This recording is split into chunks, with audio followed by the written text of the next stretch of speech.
Dear students, let me repeat once more. The way of measuring three socio-economic aspects, that is literacy rate, life expectancy, and per capita income of a certain country or certain place, is called the SDI. And the first person to carry out, to coin the term SDI, yeah, the first person to coin the term SDI are Indian economics, Amartya Sen, and Pakistani economist Mahabul al-Haq. And the concept of SDI, yeah, the concept of SDI was developed by UNDP since 1998. Now, dear students, let me tell you something why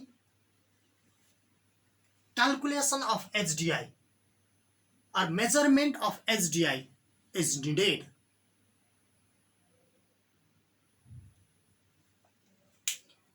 Dear students, if it is possible, better make a short note on it.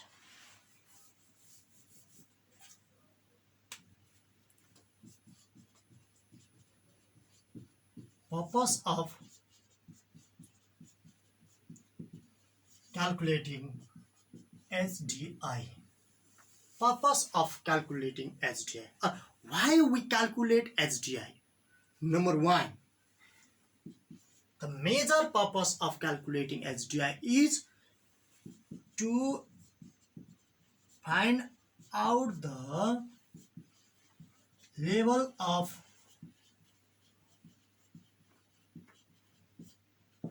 development. The major purpose of calculating HDI is to find out the level of the major purpose of calculating HDI is to find out the level of development or how the country is developed. It is identified, yeah, or it is calculated through the calculation of HDI.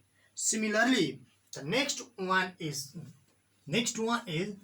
to see, to compare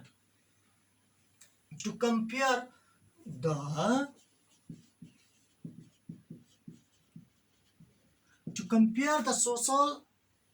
socio-economic condition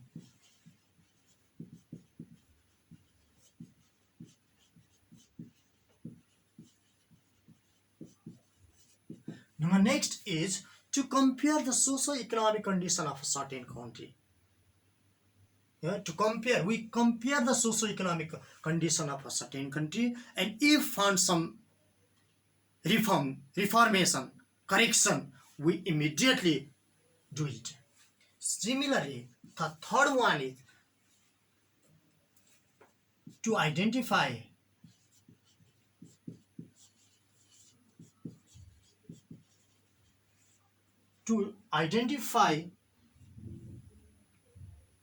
the area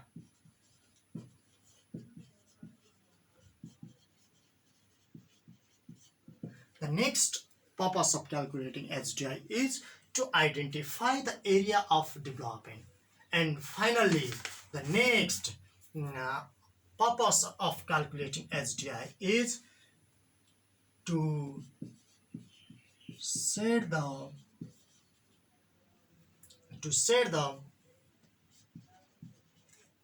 future goals of the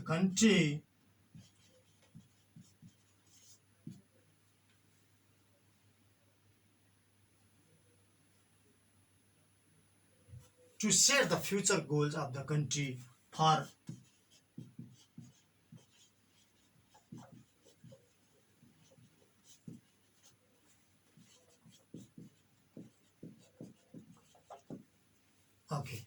to set the future goals of the country for its developmental activities. These are the some purpose of calculating HDI. to find out the level of development, compare the socio-economic condition of a certain country, to identify the area of development, to set the future goals of the country for its developmental activities. These are the some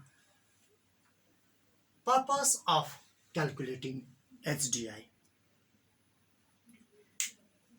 Dear students, now how we categorize the level of development of the country? How we categorize level of development of the country?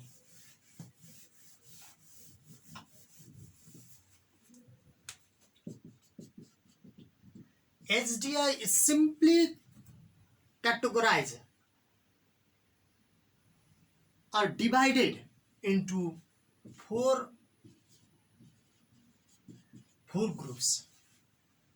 Or groups means types, nature. Yeah? HDI is calculated or divided in four groups or four tiers. Yeah, this is the global classification. This is the global division. Number 1,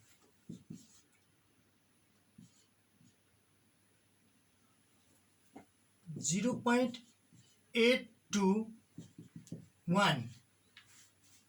The country having 0.821 HDI value, they are called the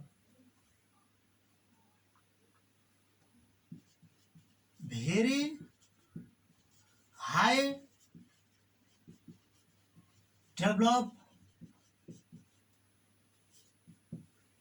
country. Having 0.821 HDI value are called very high developed country. Similarly, country having the HDI value, a country having HDI value from 0.7 to 0.79, a country having HDI value from 0.7 to 0.79, they are called the high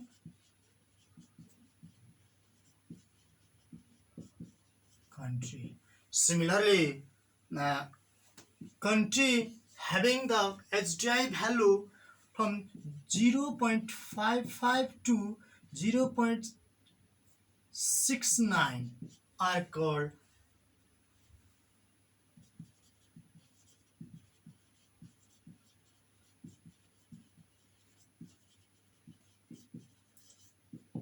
country. And finally, country having 0 to 0.54 HDI value, they are called the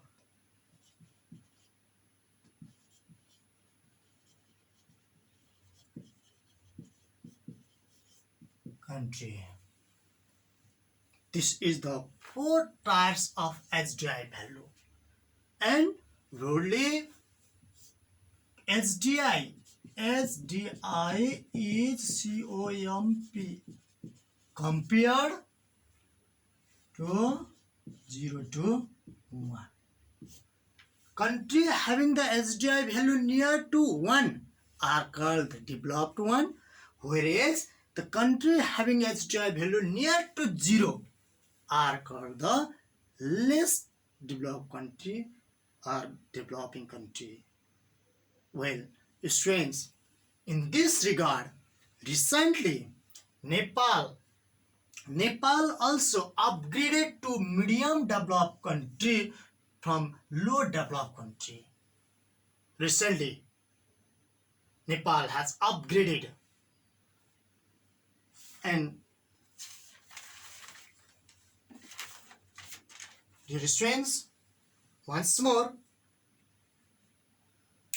our country, earlier I said, just it's upgraded to medium developed country from low developed country. And what should be done to upgrade to the medium developed country or the high developed country or the very high developed country from the low developed country. Means how to improve the HDI of a certain country. Measures to improve the HDI of a certain country. We'll discuss about it here now.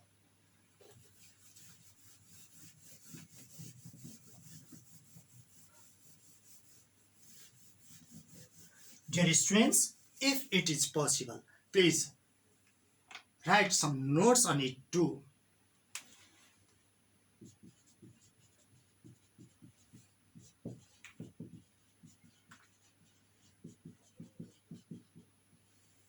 Measures to improve HDI. If the countries are poor,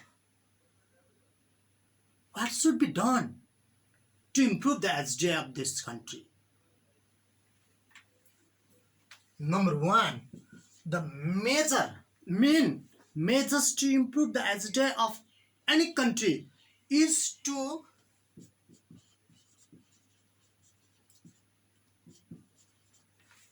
develop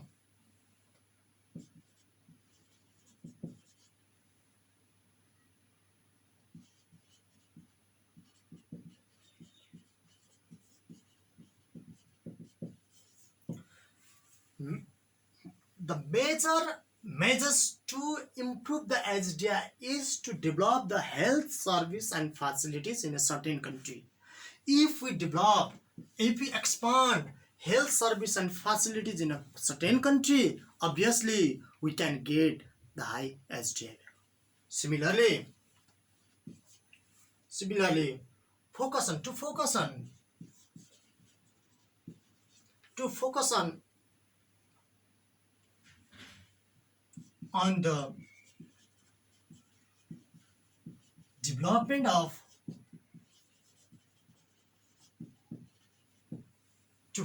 the development of education. Similarly, next measures to improve the HDI of a certain country is to modernize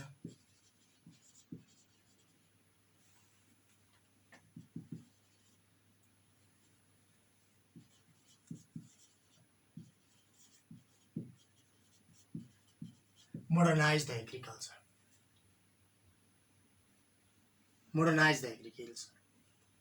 And finally, the next one is that increase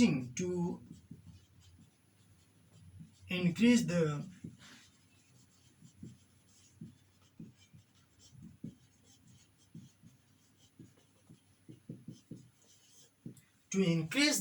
employment opportunity is another measures to improve the HDI of a country. If we increase the employment opportunity of a people, if more people are employed, obviously the economic status of the country improved. And if the economic status of the country improved, automatically the HDI, Human Development Index, improved. And we will be upgraded from lower or the less developed country to medium developed country to high developed country, and high developed country to very high developed country. Then only we'll get our quality life. Well, students, we talk about HDI, and now we are in next topics. It's very short topics: concept of regionalism and federalism. I think, dear students, now we are in the third chapter, that is concept of regionalism and federalism. What, dear students, what is meant by regionalism? Regionalism means development or division of a country into different development regions.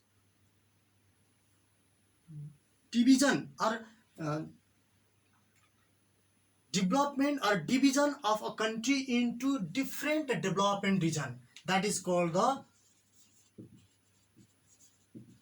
regionalism. The concept of regionalism was bucked in Nepal in 2029, dividing Nepal into four development regions, and later on in 2037 BS, realizing more decentralization of the power. Nepal was divided into five development regions, and the major um, aim a purpose of regionalism or dividing country into different development region is to decentralize the state power. But after the succession of the mass movement second or mass movement of 60 to 63 BS, people realized that the regionalism or the decentralization of the power based on regionalism could not address the need and demands of the entire people, and they bucked the concept of federalism. And they bucked the concept of federalism, and in 2063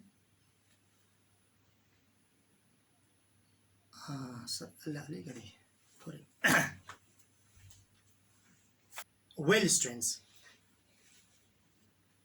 In the replacement of the regionalism, the concept of federalism emerged, developed after the succession of the mass movement second. And let me tell you, what is federalism? Federalism is the delegation or distribution of the central power to the local power. Decentralization of the power, state central power to the local level, or it is the system, it is the political system. Federalism is the political system of the government in which power is divided, delegated, to the central authority and other constituents political units. Distribution of power to the local bodies, local area, local units is called the federalism. Since the 1825 BS, there was the concept of unitary government in Nepal. But this federalism, federalism, it aims to end the unitary government system and dual governing system. One provincial government and another federal government. Provincial government, federal government, and further local government too. In the concept of or the federalism, our federal state was announced in Nepal in 2065, just 15. The first meeting of Constituent Assembly declared Nepal as federal state, federal republic state, and this constitution of Nepal has made the provision of 7 provinces in Nepal, along with federal government in the center, provincial autonomous government in the province, and local government in each local level. According to the concept of federalism, the state authority is divided into three tiers, 3 level. Number 1, federal level, provincial level, and local level. Government power or the state authority is divided into three levels according to the concept of federalism. Okay, and there are many more advantages and disadvantages of federalism too. Like our country Nepal, yeah, yeah, um, federalism may not be suited because it is small in area. It is economically a poor country. Government expenses in federal system of government is very high. But economically Nepal is poor. So it may not be suited. But regarding the decentralization of the state authority, federal system of government or the federalism is the best governing system in the world. Dear students, utilization of means and resources properly, solving the local problem locally, generation of employment opportunity at local level, solving the internal or the local dispute at a local level, providing the employment opportunity to the youths in the local level. These are the some advantages, these are the some good aspects of federalism.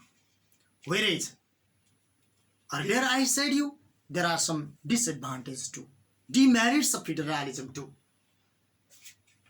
because there may be unequal distribution of means and resources.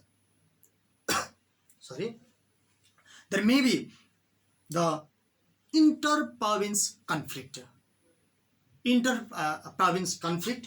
too, and cultural, ethnics, diversity may cause the conflict among the different groups. Similarly, central government and federal government may not equally emphasize the all the provinces. These are some challenging aspects, challenges, or the demerits of federalism. Students, from this lesson, mainly the questions like what is federalism, what is regionalism, when was Nepal declared as the Federal Republic democratic country, what is the advantages of federalism, what is the disadvantages of federalism. Such questions are asked in very short answer questions.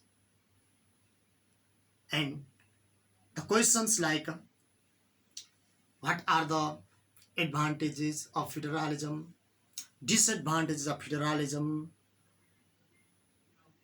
what are the types of government in federal system, why regionalism come to fail, give your logic. So like this type of questions are asked in short answer questions. And dear students, very long questions will not ask from this unit.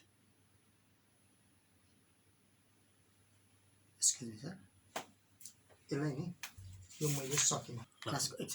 Dear students, now we come to the end of our class.